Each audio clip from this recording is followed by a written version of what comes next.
Sir ಈಗ ಈ ಮಂಜುನಾಡಿ ಮಣ್ಣು ಕುಸಿತ ಆಗಿ ಮನೆ ಕಾಲು ಮಾಡ್ತಾರೆ ಅವರಿಗೆ ಅನ್ಯಾಯ ಆಗಿದೆ ಅಂತ ಇದು ಮಾಡ್ತಾ ಇದ್ದಾರೆ. ಪ್ರತಿಯೊಂದು ಕುಟುಂಬವು ಯಾರು ಇವತ್ತು ಸಂಕಷ್ಟಕ್ಕೊಳಪಟ್ಟಿದ್ದಾರೆ ಮತ್ತು ನೋವಿನಲ್ಲಿದ್ದಾರೆ ಅವರಿಗೆ ನಮಗೆ ವಿಶೇಷ ನಮ್ಮವರಿಗೆ ಸಿಂಪತಿ ಇದೆ, ಅವರ ನೋವು ನಮ್ಗೆ ಕೂಡ ಅರ್ಥ ಆಗ್ತದೆ. ಸೊ ಬೇರೆ ಬೇರೆ ಹಂತದಲ್ಲಿ ಬೇರೆ ಬೇರೆ ಜನರು ಇವತ್ತು ನಾವು ಕಲ್ಕೊಂಡಿದ್ದೇವೆ, ಅವ್ರಿಗೆ ನೋವುಗೊಳಪಟ್ಟಿದ್ದಾರೆ, ನಷ್ಟಕ್ಕೊಳಪಟ್ಟಿದ್ದಾರೆ. ಎಲ್ಲದರ ಬಗ್ಗೆ ನಮಗೆ ನೋವಿದೆ ಮತ್ತು ಕಾಳಜಿ ಕೂಡ ಇದೆ, ಸಹಕಾರ ಕೂಡ ಮನೋಭಾವ ಕೂಡ ಇದೆ.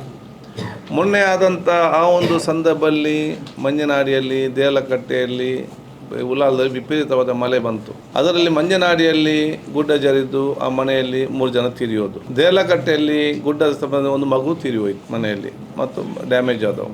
ಸರ್ಕಾರ ನಿಯಮ ಪ್ರಕಾರ ಮರುದಿವಸನೇ 24 ಗಂಟೆ ಒಳಗಡೆ ಉಸ್ತುವಾರಿ ಸಚಿವರು ಬಂದೆ ಮಂಜನಾಡಿಯ ಆ ಒಂದು ತೊಂದರೆಗೊಳಪಟ್ಟಂಥ ಮನೆಯವರಿಗೆ 15 ಲಕ್ಷ ರೂಪಾಯಿ ಕೊಟ್ಟಿದ್ದಾರೆ. ಅಂದರೆ 3 ಸಾವಾಯಿತು.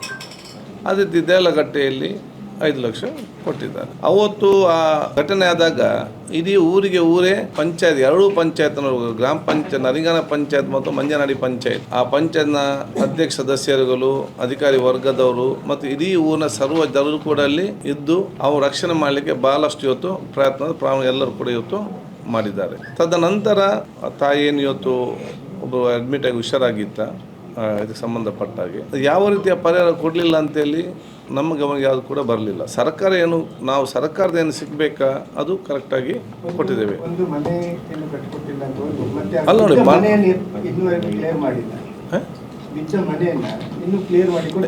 ಅಲ್ಲ ಯಾರು ಕ್ಲಿಯರ್ ಮಾಡಬೇಕು ಅವರಿಗೆ? ನಮಗೆ ನೋಡಿ, ಸರ್ಕಾರ ಮನೆ ಡ್ಯಾಮೇಜ್ ಆದಕ್ಕೆ ದುಡ್ಡು ಕೊಡ್ತದೆ, ಆ ದುಡ್ಡು ಸಿಕ್ಕಿದೆ ಇಲ್ಲ ಅಂತ ಹೇಳಬೇಕು. ಆ ಸಿಕ್ಕದಿದ್ದ ನಮ್ಮ ಗಮನಕ್ಕೆ ತಂದರೆ ನಾವು ಸಂಬಂಧಪಟ್ಟ ಅಥವಾ ಗ್ರಾಮ ಪಂಚಾಯತ್ ಗಮನಕ್ಕೆ ತಂದರೆ ನಾವು ಸಂಬಂಧಪಟ್ಟ ಅಧಿಕಾರಿಗೆ ಮಾತಾಡಿಕೊಂಡು ಆ ಮನೆ ಕಾನೂನು ಪ್ರಕಾರ ಮಳೆ ಹಾನಿಯಲ್ಲಿ ಕೇಂದ್ರ ಮತ್ತು ರಾಜ್ಯ ಸರ್ಕಾರ ನಿಯಮಗನುಗುಣವಾಗಿ ಏನು ಸರ್ಕಾರಕ್ಕೆ ದುಡ್ಡು ಕೊಡಬೇಕಿತ್ತ ಅದು ಕೊಡದಿದ್ದಲ್ಲಿ ಅದನ್ನು ನಾವು ಕೇಳಿ ಕೊಡ್ತೇವೆ ಅಂತ ನಮ್ಮ ಗಮನಕ್ಕೆ ಅದು ಕೂಡ ತರಲಿಲ್ಲ.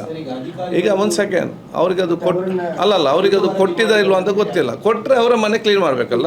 ಈಗ ಅವರು ವರದಿಯನ್ನು ಕೊಟ್ಟಿದ್ದಾರೆ ಅಧಿಕಾರಿಗಳು, ಸುಳ್ಳು ವರದಿ ಅಂತ ಆರೋಪ ಮಾಡ್ತಾ ಇದ್ದಾರೆ. ಯಾಕಂದರೆ ವಿತ್ ರೆಕಾರ್ಡ್ಸ್ ಇದೆ, ತಗೊಂಡಿದ್ದಾರೆ.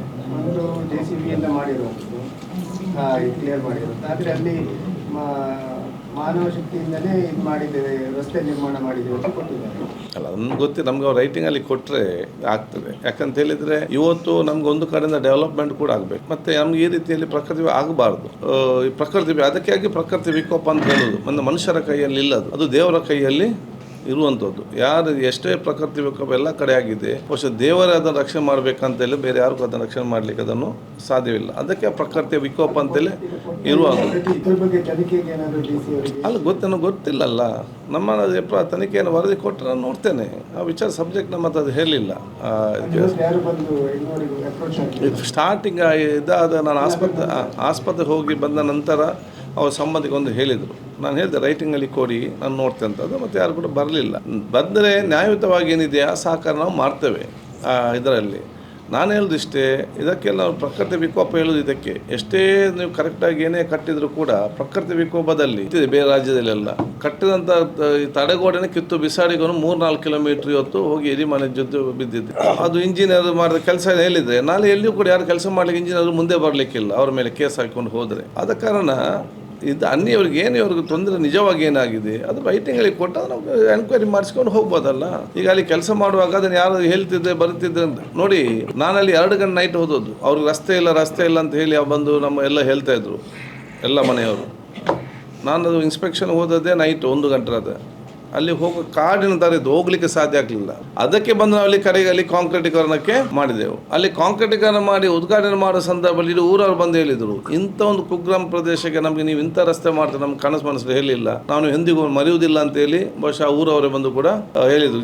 ಈಗ ಮನೆ ಜಾಸ್ತಿ ಆಗಿದೆ, ಆಗ ಯಾರು ಹೋಗ್ತಾನೂ ಇರಲಿಲ್ಲ, ಲಿಮಿಟೆಡ್ ಮನೆ ಇಡೀ ಕತ್ತಲಲ್ಲಿ ಆ ಒಂದು ಪ್ರದೇಶಕ್ಕೆ. ಅದು ಈ ಅನಾಹುತ ಆಗಬಾರ್ದು ಇತ್ತು, ಅನ್ಎಕ್ಸ್ಪೆಕ್ಟಲ್ಲಿ ಆಗಿದೆ. ಅದನ್ನು ನಾವು ಸರಿ ಹೋಗಬೇಕು ಮತ್ತು ಅವ್ರಿಗೆ ಎಷ್ಟು ಸಹಾಯ ಮಾಡಲಿಕ್ಕೆ ಸಹ ಖಂಡಿತವಾಗಿ ನಾವು ಮಾಡ್ತೇವೆ. ಸ್ನೇಹಿತರೆ, ನಿಮ್ಮ ಅದ್ಭುತ ಬೆಂಬಲದಿಂದ ಸನ್ಮಾರ್ಗ ನ್ಯೂಸ್ ಚಾನೆಲ್ ಈಗ 2 ಲಕ್ಷ ಸಬ್ಸ್ಕ್ರೈಬರ್ಗಳನ್ನು ದಾಟಿದೆ. ಇದು ನಮ್ಮ ಯಶಸ್ಸಲ್ಲ, ಇದು ನಿಮ್ಮ ಯಶಸ್ಸು. ನಮ್ಮ ಮುಂದಿನ ಗುರಿ 4 ಲಕ್ಷ. ಇದು ಕಷ್ಟವಲ್ಲ, ನೀವು ಮಾಡಬೇಕಾದದ್ದು ಸಿಂಪಲ್.